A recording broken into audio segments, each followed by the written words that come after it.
And we're live. Welcome to this week's episode of Electrek Podcast. I'm Fred Lambert, your host. And as usual, I'm joined by Seth Wintraub. How are you this week, Seth? I'm good. All right, great. We have a bunch of stuff to talk about this week, and we're going to start with Tesla as usual. We're going to talk about the $35,000 Model 3 and the little scare that Tesla gave us this week, or at least gave some fans and reservation holders. A great efficiency test that put a lot of competing EVs in perspective this week, and a bunch of other stuff. But we have a sponsor this week, so let's start with that. Give it back to you, Seth. Yeah, so this week, Dandelion Energy is sponsoring us, and they're a great company, and we've known about Dandelion for quite a bit of time.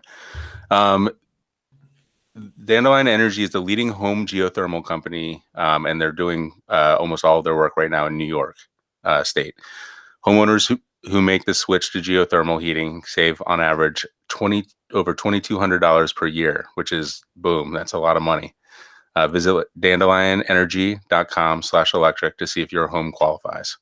So it's a solution to most people in New York State are using oil, heating oil, and that's incredibly inefficient. Obviously, it's a fossil fuel.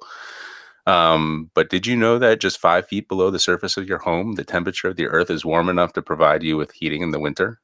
Today's sponsor, Dandelion Energy, uses cutting-edge geothermal technology to harness the Earth's warm temperature to safely and reliably heat your home without relying on expensive, outdated, and dangerous heating fuels. And they are doing it with a cost-effective system that's actually saving homeowners thousands per year on average. How many people currently heat their homes with fuel oil and propane? Over 7 million households in the Northeast. So that's New York and the surrounding area. So you might be wondering, how come geothermal wasn't viable before? And, there are a few people running around with geothermal right now. The answer is that in the past, systems have been too expensive and used out-of-date technology, meaning they weren't cost competitive with the fossil fuel heating. So Dandelion Energy, it's the kind of company we love, physics first principles. They finally make residential home geothermal cost competitive with a system eligible for ITC tax credit and other local tax credits. So, I unfortunately heat my home with fuel oil. When we moved into the home, we put in a wood burning stove, and we probably do about half of our winter heating with that now. But, and wood is a fossil fuel sort of, even though, we get the trees out of our backyard, which fall naturally, and the carbon's going into the atmosphere one way or the other.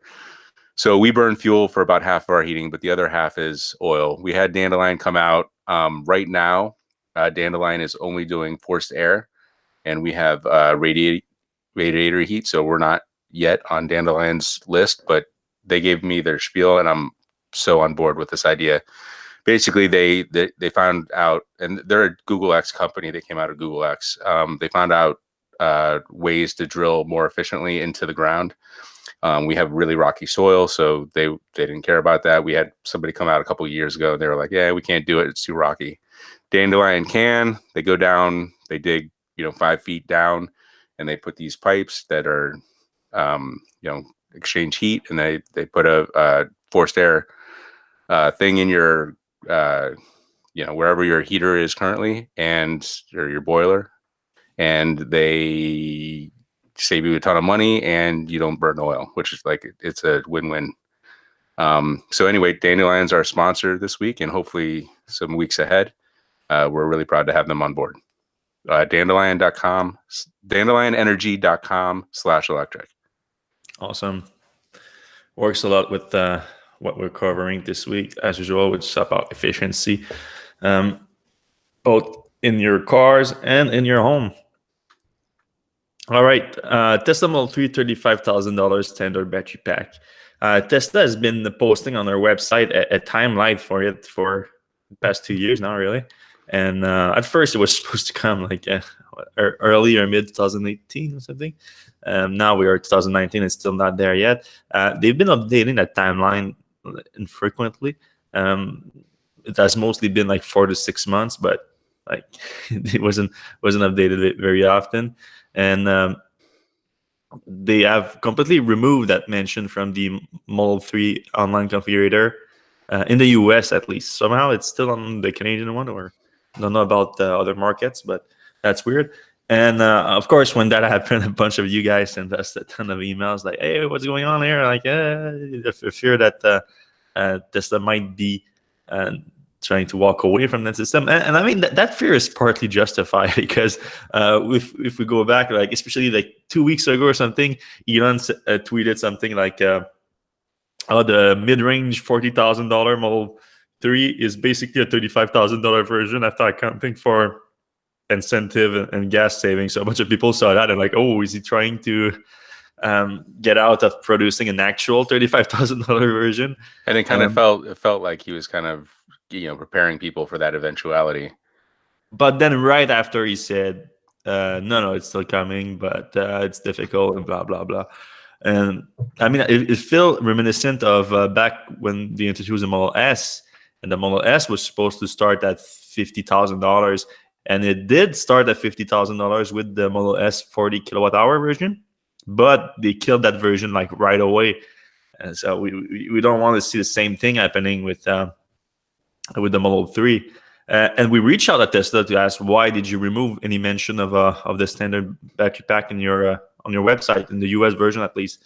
And the company refused to comment on it. So, I mean, an explanation would have been nice. Still, I don't think it's not going to happen just because of that. I don't think that's realistic. If we go back to the last earning calls, Elon was quite clear that they're working towards that. And he said mid-year probably makes the most sense. So like a 4 to 6 months timeline would have still been accurate, I think, based on that. So I don't know why they removed that. It's really weird. Yeah, it is weird. Why, like, are they testing, like people's reactions to things? Maybe they're. Let's see how much people freak out. If they freak out too much, we're not gonna do it. It did feel kind of like we were being tested. Yeah, but I mean, my point of view is like, look at the mid-range Model 3, which I think, and I know you agree with that because you had a great post about it a few months back. It is great value at let's say $43,000. It's $42,900 or something. It has great value, but then if you look at what it takes to bring that down to $35,000, I mean, they must be pretty close, because that version of the car has a bigger battery pack, so Tesla gonna have fewer cells in the standard version, so we're gonna save some money there. I don't know how much, but still, it should be significant. Maybe a few $1,000s less in cost right there. And then you have the standard interior too that the base Model 3 is supposed to come to. So that might not be as significant, but I think they must be pretty damn close to that $35,000 base price. And you have to account that they are still making money on that $43,000 Model 3 too. So probably they can, maybe they are likely aiming to have a slightly smaller margin on that $35,000 version before option. So that's something to take account also. And then once that is released, yeah, and that's probably the major factor why it's not happening yet, is the fact that they are taking into account economies of scales too. So as the production increase, then they're going to be able to get some economies of scales and offer the less expensive version. And that production ramp hasn't happened really yet. Tesla has been stuck at 45,000 units for a while now. And Elon mentioned that the $35,000 one would have a entirely different battery pack, battery module, yeah. Module, like, so. There is some design work that needs to be done, and I don't know if that's holding anything back. Yeah. But like theoretically, at that, if they could build a 220-mile one or 37.5, for instance, now today, I wonder if they would do that with the new pack and say, the new pack and not the new interior, you're saying, or something like that. Yeah, if they just made if the only thing keeping the $35,000 one from being released at $35,000 was the cost of the battery cells coming down, an additional 5 or 10%. I wonder if Elon and company would release the exact $35,000 car, but for a little bit more, and then reduce the price by $100 every, or $500 every couple weeks or months until they get to 35,000. I mean, that creates a problem for like, okay, when do you buy then if that's the case? But the only reason why I would be on board with that is in the US and other places where you have the incentive going away, then maybe it makes sense because, all right, even though you know that if you could wait a little bit, the car would be less expensive, uh, you secure your chance of getting a federal incentive on it. Yeah, I mean, if you get the car in June, it costs $2,000 less than if you get into Yeah. July. So if they're at 37,000 in June, they should make the car and sell it at 37,000 because it's the same car, same price. That Yeah, if they can, if they can, right? Yeah. Yeah, I'd be on board with that as long as Tesla is being honest about it, is being clear about it. But then where it gets weird for Tesla is because they have that like same price policy in every market, and then that screws with everything too. So if they're being very transparent about it, which is not usual for Tesla, unfortunately, then it would make that's a good idea. It would make a lot of sense, I think. But there's also the aspect of, do they need more diamond for the Model 3? Do they need to reduce the price for more diamond to create diamond? Yeah, I mean, it And sounds like there's plenty of demand in Europe and China right now. yeah, they are diamond in Europe and China, so the US is not significant for them. And they have also an ace in they still have one card close to their chest, which is the Model 3 leasing. That's Right. going to be a big boost to them. And Good transition. thank you. And this week we posted a report about Tesla preparing for the Model 3 leasing. And let's put the report into context and know how we got it and everything. We got access to an email that Tesla sent to some employees this week, and the email was kind of cryptic a little bit. It looks like it might not have been an email that should have went out to employees or something. But in the email, it was about the timeline to leasing the Model 3, to launching a leasing program for the Model 3.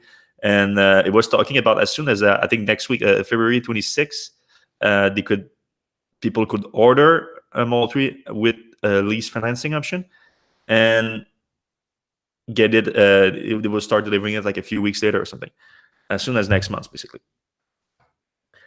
But then, so we reach out at Tesla about that email, say, hey, what's up? You guys are launching the program and everything. We have solid sources that says that you do based on that email. And Tesla was like, no, we did send out that email, but the dates are not right. The dates are they are placeholder dates or something, which I didn't get exactly because why would they send that? The old document made basically no sense aside from the dates. Like if the dates don't matter, then the document doesn't matter anyway. But the company confirmed that they are in the preparation stage of it, and that's why this document existed. But they were very clear that the leasing option won't start at those dates. So I'm like, okay, like if they're saying it as clearly as that must be right. Like it's, we can prove them wrong pretty easily if next week they ended up launching the program, or they start there in a few weeks and whatnot. But it became clear that Tesla is working actively on it, at least, so that we can say that for sure. And yeah, I think it's going to be a big deal. So do you think the holdup is that they're still working on the details with the banking, back end stuff, or are they waiting for the demand like to taper off to the point where they actually want to increase demand in the U.S.? That's a good question. It might be both. I don't know about the back end, but I know about the US, it wouldn't necessarily be necessary. But if in the article, I also included an interesting comment from Elon on the last earnings calls. And if I quote, he says, well, we've been reluctant to introduce the leasing on Model 3 because of how it affects our GAAP financials. So it's worth noting that the demand to date is with zero leasing. So obviously leasing is a way to improve Model 3 demand, but it makes our financial look worse. So that might actually be the bottleneck to releasing the leasing program, where, especially in this quarter, where Tesla is going to have a big cash flow problem with the convertible note that they have to pay. It looks like they're gonna pay it in cash full, like 900 million or something. So that's gonna affect the cash flow significantly. So Right, they and might not, they're going to still try to be profitable. yeah, marginally profitable. Yeah, So maybe the lease starts at March 1st or something. Or sorry, that would yeah, be April 1st. yeah.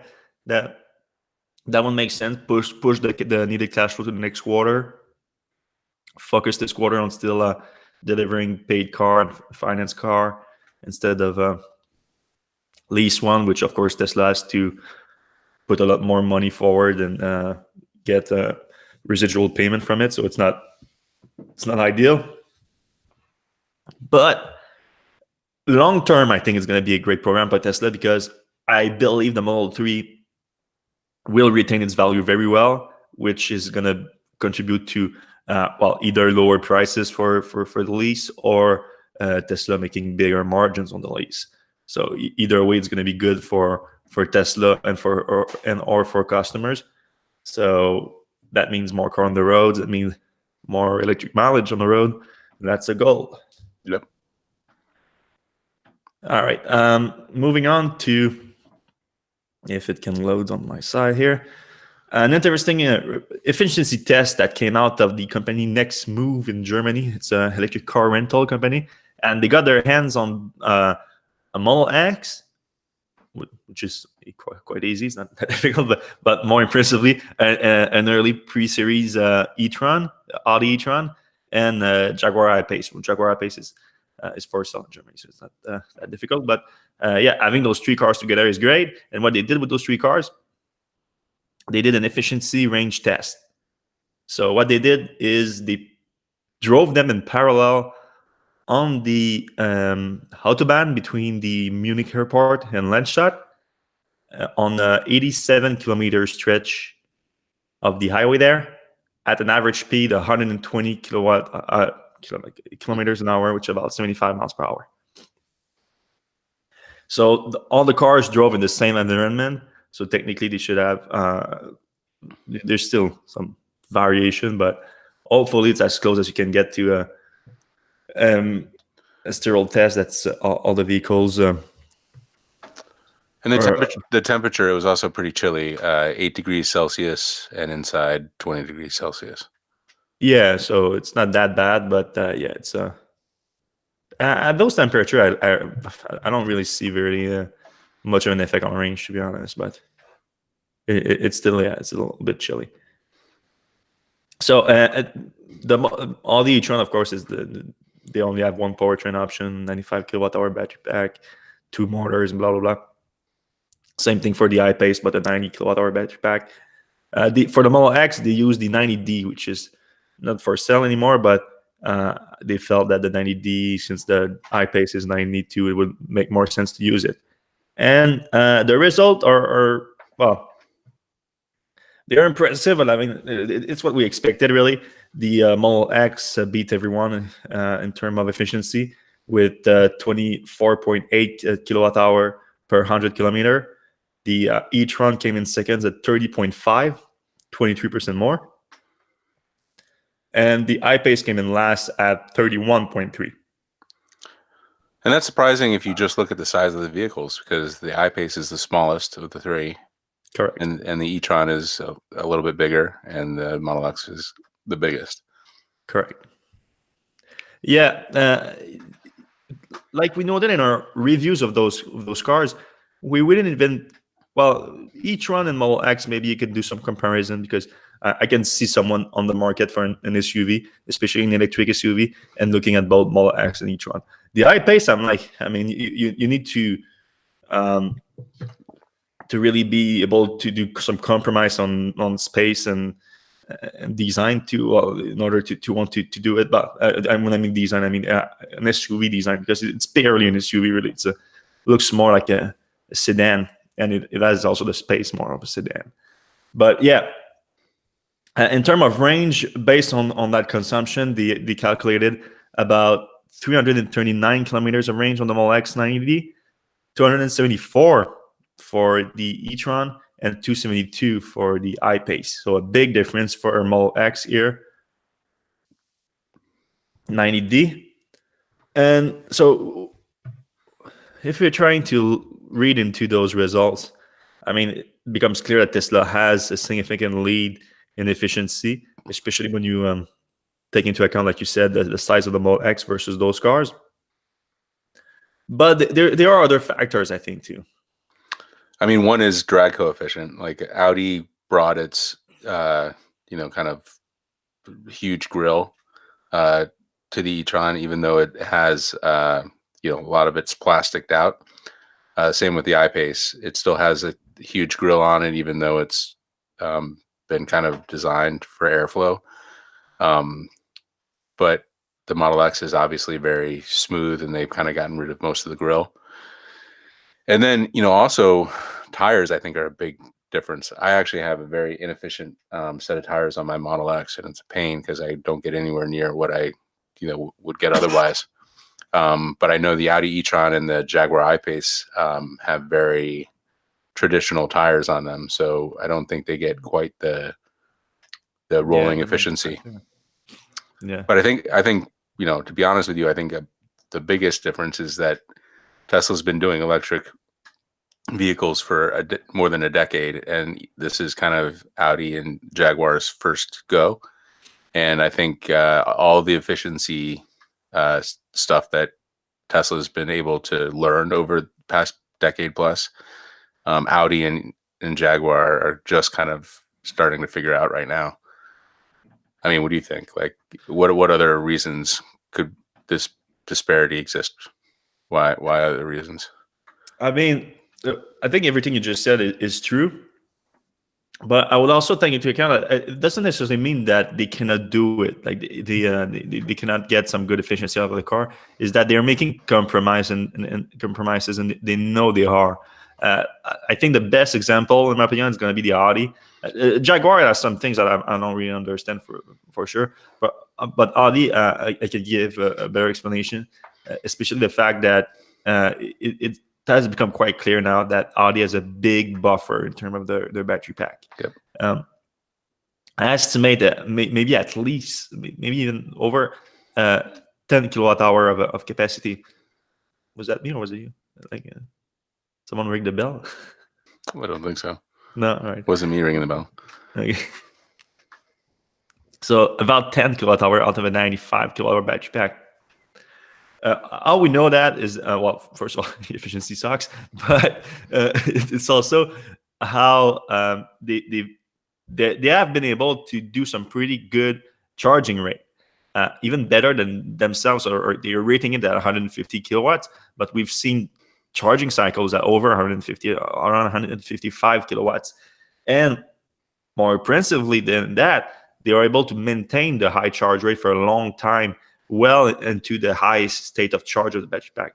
So what that means, why they are able to do that, it's not like a secret chemistry or something, even though I'm sure the chemistry is pretty good, but it's the fact that when you think that you're at 90%, you might not be at 90% of your state of charge because of that buffer. So they are able to maintain that charge rate by sort of deceiving you that your battery pack is getting full, but instead they are keeping that buffer too. I don't think that's the main reason why they have a big buffer to maintain a charge for a longer period of time.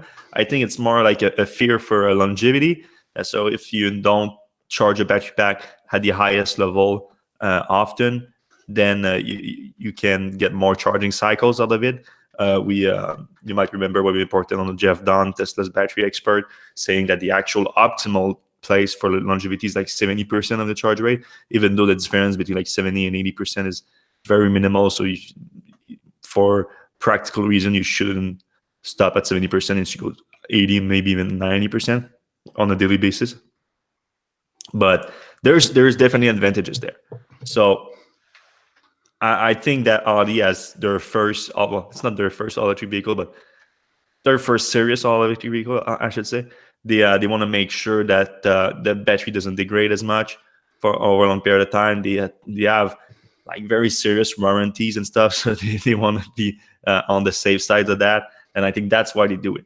But the consequence of that is that you're always carrying around 50% more batteries that you're never going to use, that you don't even have access to, much like buying a Tesla with a software like battery pack. And you have there's some positive for that, but there's also the big negative on the overall efficiency of the car. And I think that's what we're seeing with the e-tron. We might be seeing something similar with the high pace. It's just that we don't have much evidence of that other than the low efficiency, because the high pace doesn't have a great charging capacity and in terms of longevity. But I mean, that's been around for less than a year, so there's not much data on that front.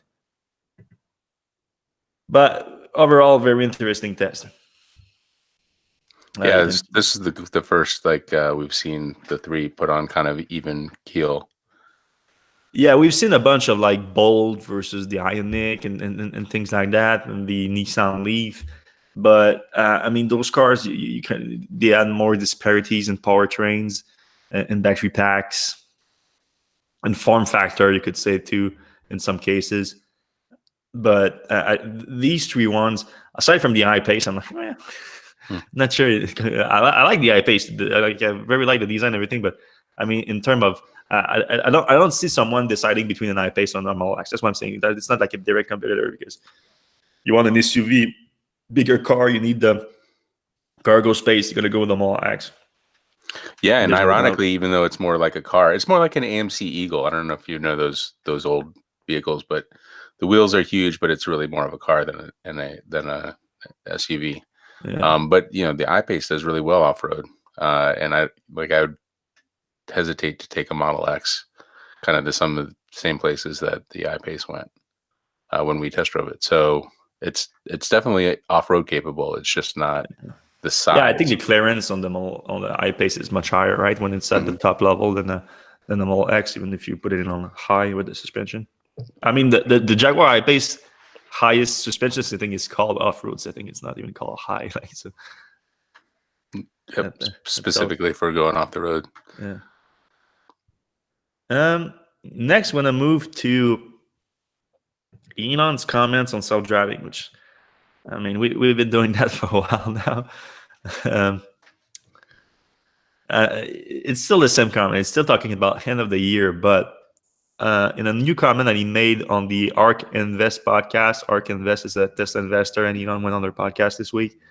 Talked to them for about 30 minutes on a bunch of stuff, but it turned out it was mostly about the pilot program and where it's heading. And the difference with this comment in particular, which again said by the end of the year, it was the almost complete certainty of it. Do I have the comment here? I think, I'm quoting, I think we will be feature complete full self-driving this year, meaning the car will be able to find you in a parking lot, pick you up, take you all the way to your destination without a registration this year. I would say I am certain of that. That is not a question mark. I mean, so that would be he fantastic. started with I think, but then he finished with certainty, no question mark. Right. I mean, we've heard this before, right? We've heard by the end of last year, something was supposed to happen. I think 2 years ago, April, he made a similar statement that within 2 years, full self-driving would be upon us. It would be fantastic, but it just doesn't feel like what we have now in our cars, and full self-driving is a few months away. It feels like it's a few years away. I mean, tell me if I'm wrong there.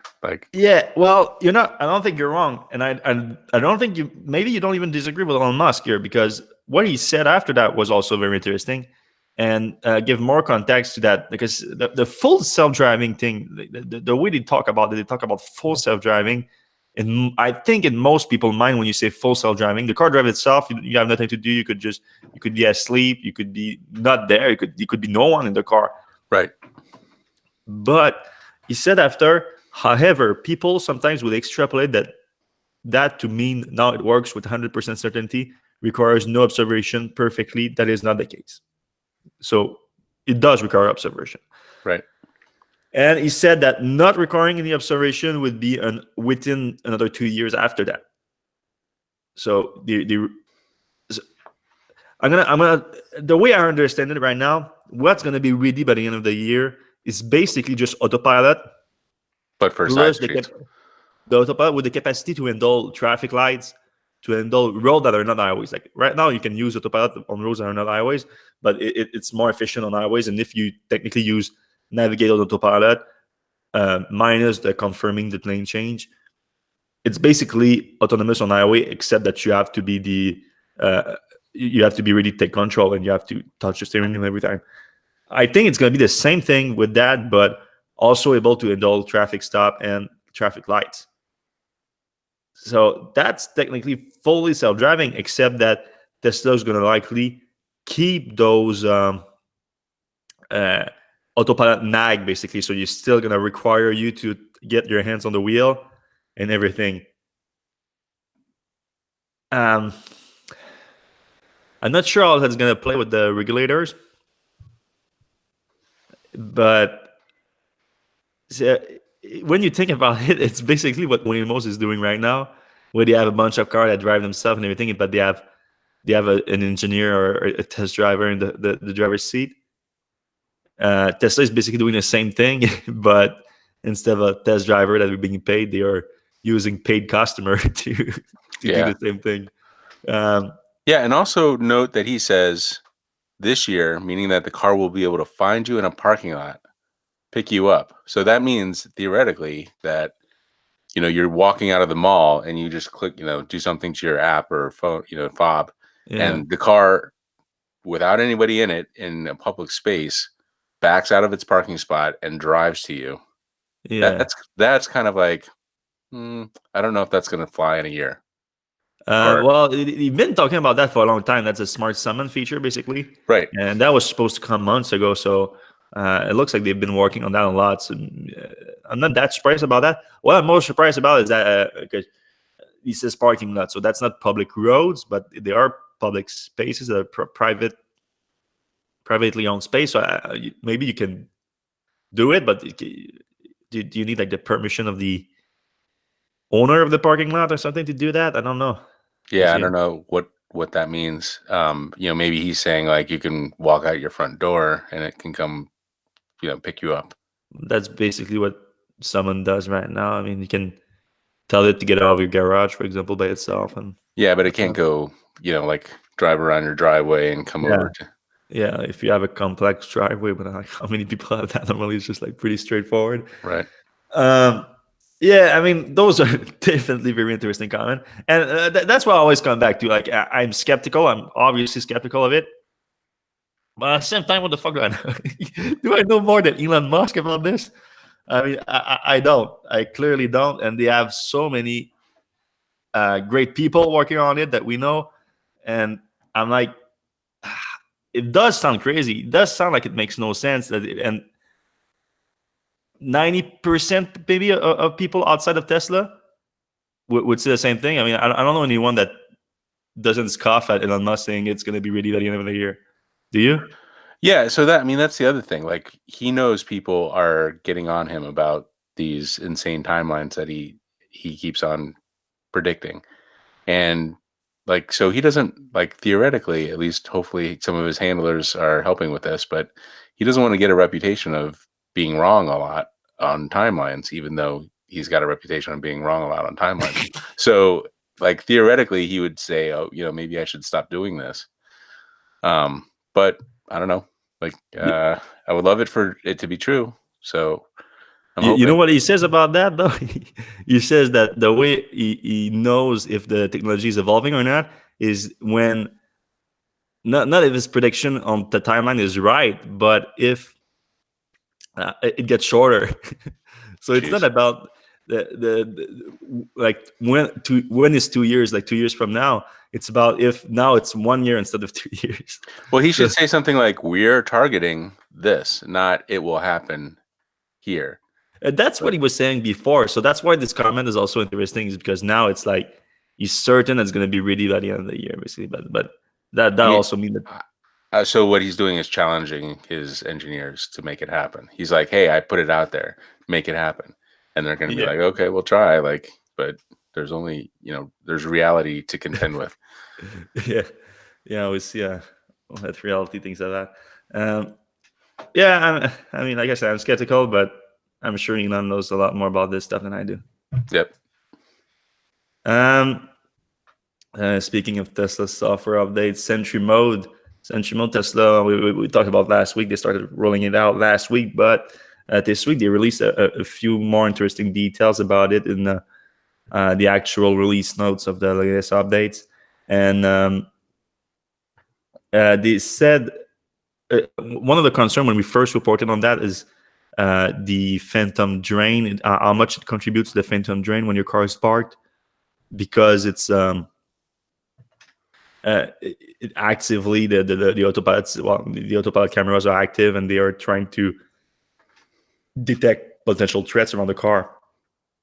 Tesla didn't confirm that, like what kind of wattage or how much it drains the battery from it, but they did say in those notes that you cannot enable it if your battery level is below 20%. So clearly it has an effect on it, that it's significant enough to not allow it at certain battery power. So I don't know, with that 20%, like, do they think because if you activate it for a day or something, you could drain 20% of the battery in a day? Or I don't know. Even if you drain like 5% or half of that, then you're in kind of bad shape. You might be stuck. Yeah. Right. Yeah, that's the idea of it, I suppose. Other thing they said, we talked about the potential last week of a thief actually, like, still knowing that the Sentry mode is on, breaking into the car, knowing that it's being recorded, but stealing also the USB stick that on which Sentry mode records the event of the break-in. But Tesla in the note says that they send recorded footage to Tesla for temporary backup and feature improvement. So I don't know, like, feature improvements probably like to help the computer vision system to detect the threats better, if someone can confirm was it a threat or not and whatnot.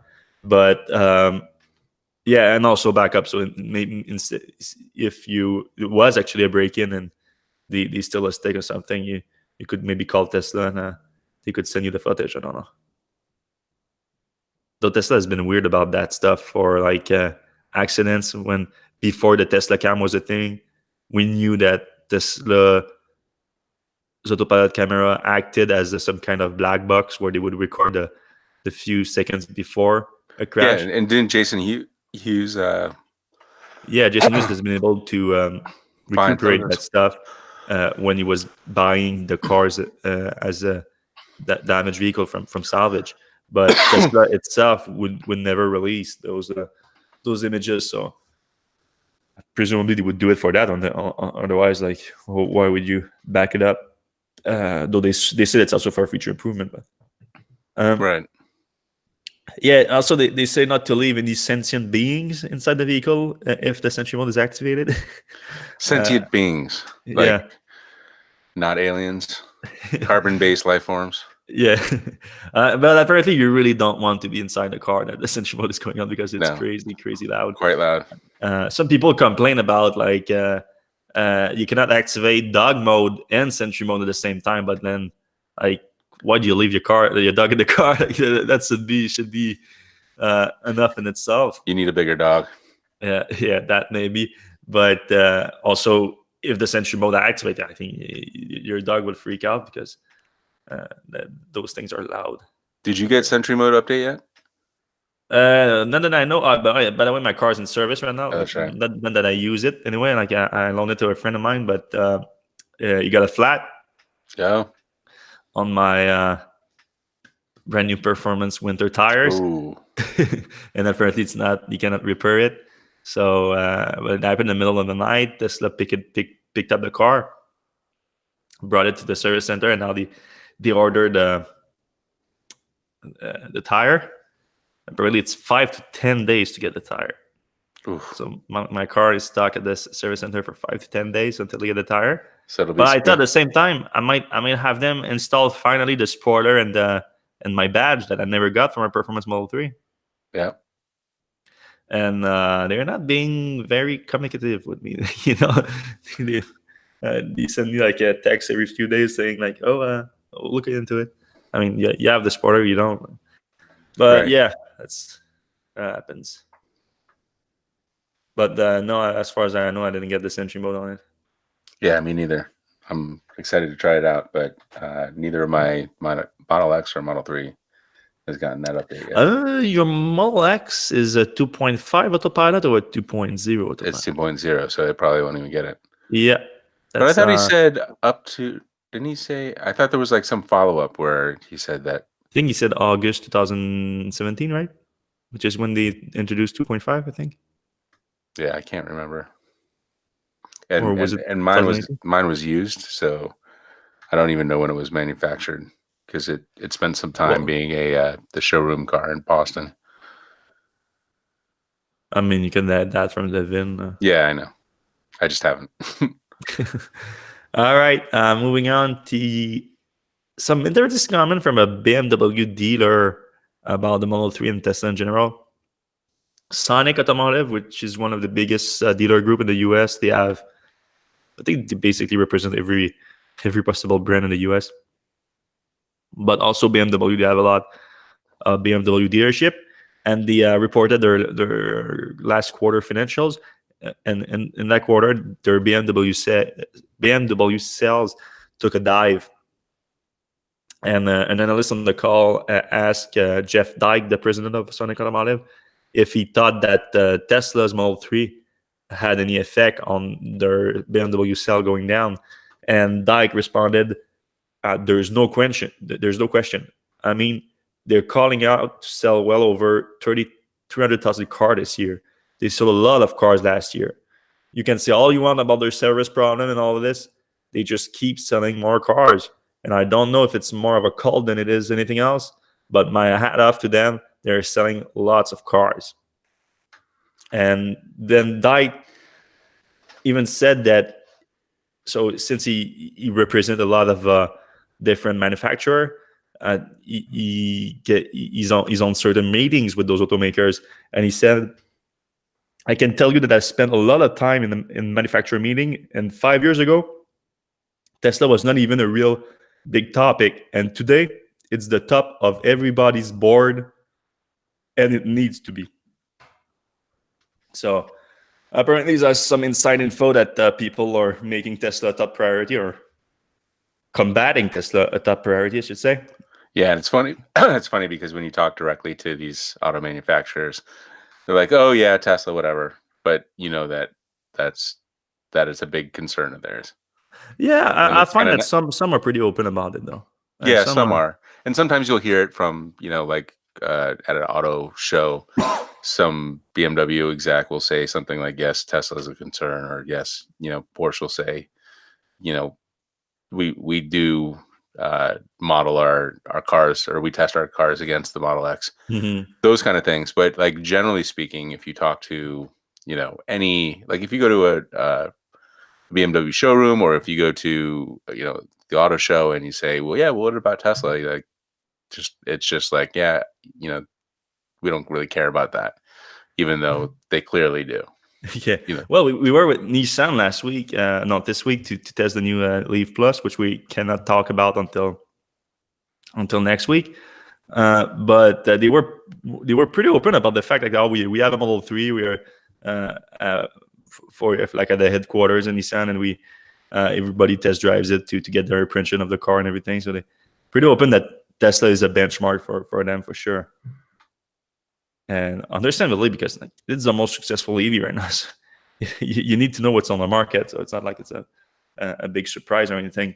But yeah, I mean, I like Dyke's comment, especially like he went after BMW, saying that the BMW is not doing enough right now in terms of EVs, which I think is a fair point, because we had the i3 since 2013 and nothing since in terms of all electric vehicles. So the Mini Electrek is coming this year, but I don't have, even though it's a segment of automobile that I think, is begging to be electrified.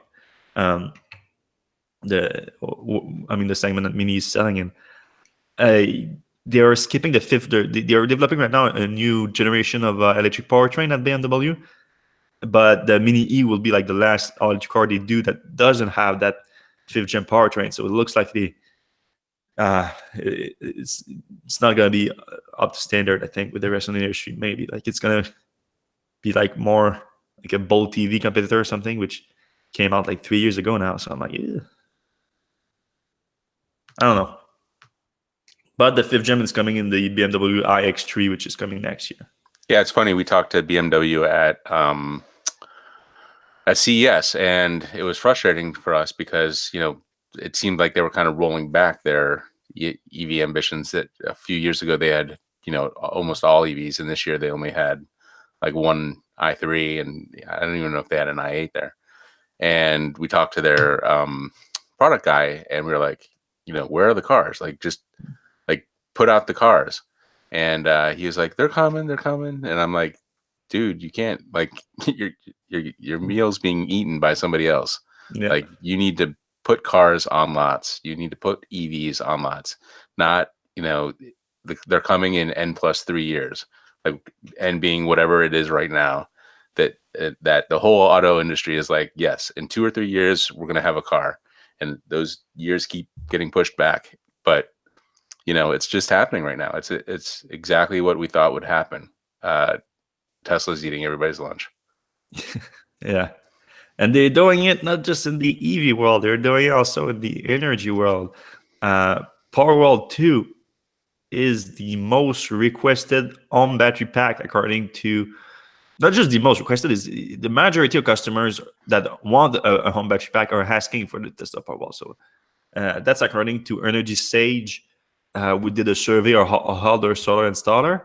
But the interesting part of the story is that even though 56% of people are coming into solar installer asking, hey, I want a Powerwall, they end up installing a Powerwall only 12% of the time because they cannot get one. That's partly a supply problem, meaning that Tesla is not producing enough of them. And it's also a fact that Tesla is moving away from selling to solar installer and selling directly now. So they are using their own installer and everything. So because they also want to push their own solar system at the same time. So it's a whole deal. But it's not 12% is not market share. It's 12% is that even though 56% of people are asking for it, only 12% of getting it. What is great though, it's great for other battery packs. So that, like, it's good for the industry as a whole, because they look at like Sonnen, for example, is being requested only 5% of the time, but they're getting 19% of the installs because people wanted a Tesla pack, but they're settling for a Sonnen because that particular solar installer doesn't have it. Same thing for LG Cam, which is getting 32% of the install, but 25% of the demand. And a bunch of other Holdback Power, same thing. Same thing is a higher percentage of installation than they are requests and queries because of Tesla. Yeah, and I can anecdotally, the people who installed my solar panels, I still talk to them quite a bit, and they can't even get a license to sell Powerwalls, let alone any inventory to get. Of course, everybody's asking for them. And when they ask for them, they say, we can't get Powerwalls, but we can get Sonnens here in 4 or 5 days. So, and it's funny that Sonnen is kind of the biggest disparity between asked and received, because I feel like at the moment they are going around finding installers who sell these things and saying, hey, anybody ask for a Tesla, here's something right now, right here, rather than waiting months for a Powerwall. Yeah, it's really interesting. Another interesting thing is, if you still on the same survey, if you look at solar brands as a whole, so like any type of solar products or related product, the mind shares of those products, so those products that are being more requested, Tesla is now second on the list behind LG, which has been, of course, a solar panel manufacturer and now a home battery pack manufacturer for a long time now. And Tesla, within 3 years of buying SolarCity, they are now second in terms of mind share for solar, which is Yeah, really and impressive. I imagine that some people are saying SolarCity and they're including Tesla. Yeah. I'm pretty sure they bundled up together because Tesla is phased out the SolarCity brand for the Tesla brand. But yeah, I mean, they're beating companies like SunPower, Solar Edge, Panasonic. which I mean, Panasonic is interesting too because Tesla now using a ton of. We just posted.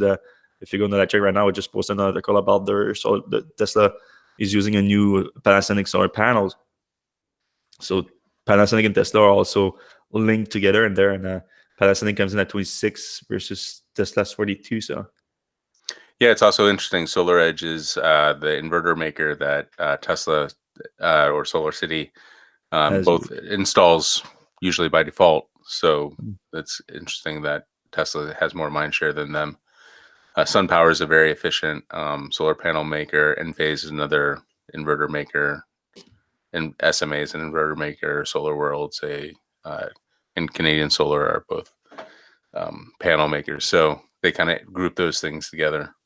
And I'm surprised LG is actually out in front of Tesla. I don't think a lot of people think of LG as a solar maker. I don't don't think you they. have LG panels on your roof? I do have LG panels, and I did the research, and they turned out to be the best Exactly. for my situation 3 years ago. So Yeah. Well, you do your research, other people do so, and it's probably one that comes up a lot. So that's why right. it is. Moving on to Rivian, we like the Rivian truck, and little news that I think it's not that big of a deal, but it was a big deal for a lot of people. They filed a patent for what they call a removable auxiliary battery pack, and it's basically all right. They put a battery pack in the bed of the truck, and they connect it to the truck so that it can go longer. Uh, I don't know why you would file a patent for that because it's like, duh, you can put more batteries in the bed of a truck because it's literally just bolted to the side of the truck, and there's a way to connect it to a connector that links to the powertrain, basically. So Yeah, I know. But it's like, okay. I mean, I like that they think about it, that it could be an option. I'm yeah, sure it's going to be a crazy expensive option though. But and you lose some bed of the truck, which is already quite small. So I mean, it's a pattern about putting batteries in the bed of the truck. All yeah. right. I guess you could expand that to a trunk of a car. Yeah, it's the same thing. It's like because if you're doing that, then you're doing what basically the compliance the automakers making the compliance EVs where they don't know where to put the batteries, so they have to remove some interior space and stuff like that. So that's basically what you're saying when you're doing that. Of course, it's an auxiliary battery pack, so it's not the main one. I get it, but yeah, I mean, I like the fact that it's an option, but um, I think most people are just gonna buy if you want more battery pack, buy the 180 kilowatt hour version that they can offer. That's gonna be enough for most people, and uh, and you're gonna still get your bed. Yep. And With I guess there is that like a Better Place company that used to do swappable batteries. I guess this would be like if you were trying to drive cross country, you could get a bunch of these, put them every 200 miles and then just, yeah, I I don't guess, I I don't don't know. know how easy it is to remove them and put them on. Though, like it looks like a big battery pack that they Yeah, it are looks pretty having. heavy. I don't know if that's something that a human can do.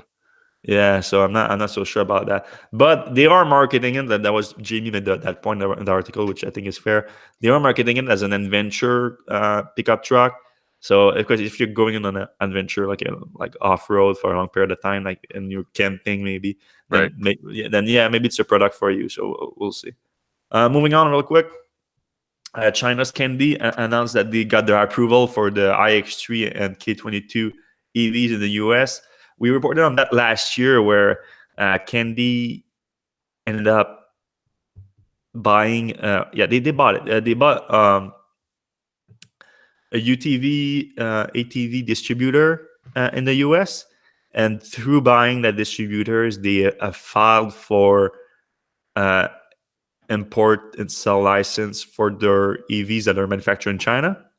So they're trying to bring their Chinese EVs to the US.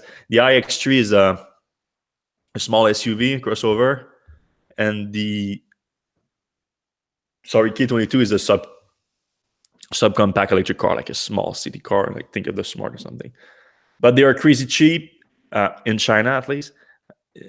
You're gonna have to assume there's gonna be some going to be more expensive in the US, especially since they are likely going to be hit by an import tax if the trade war situation remains the same.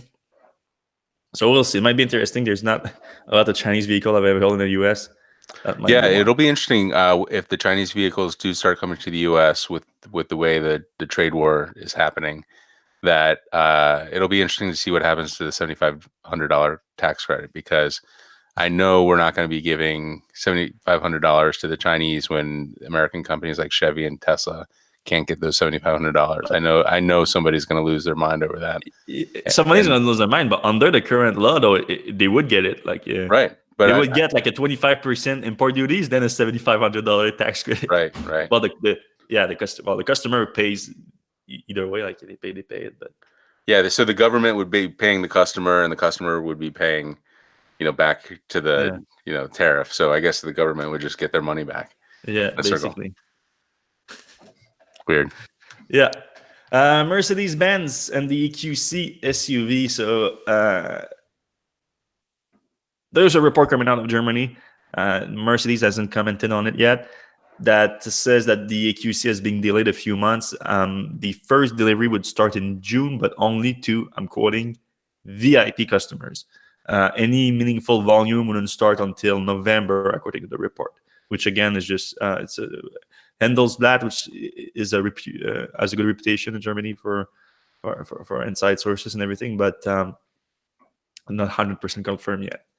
So that's a kind of disappointing, but it's also interesting that just I think it was last week that we reported that the CEO of Daimler said like the EQC is sold out for the first year.